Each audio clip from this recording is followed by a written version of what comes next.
Eros International Media has opened its IPO. The IPO is open for subscription from about 17th of September to 21st of September. Eros International Media is largely acquisition and distribution company which is engaged into acquisition and distribution of movies.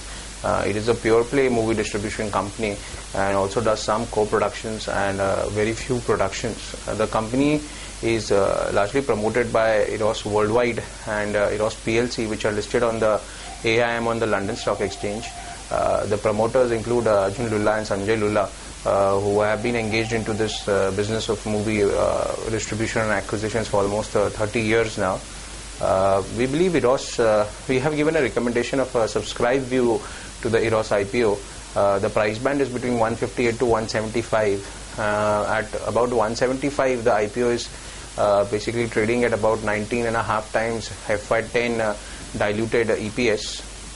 They are looking to raise about 350 crores, which is likely to be used largely for acquisition of movies and for general corporate expenses.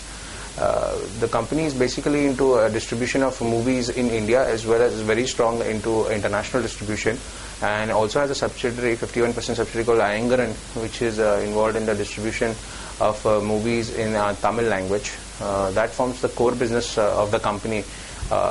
We believe the IPO has a subscribe rationale because of one, they are very strong in the movie distribution business with very strong movie pipeline in the past as well as the future.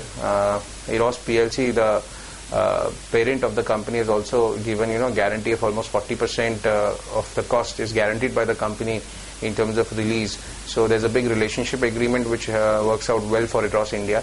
So overall the revenue growth as well as earnings growth looks strong. We have forecasted almost a 20% on top line growth and about a 30% bottom line growth for the company, and we valued the company at about 9 times EV to EBITDA, which is at a 25% discount to UTV, its peer which is already listed. So at about 175 in upper price band, we believe it offers an upside of about 15 to 16%. At 9 times EV to EBITDA, our fair value comes to about 203. So we've recommended a subscribe to the IPO.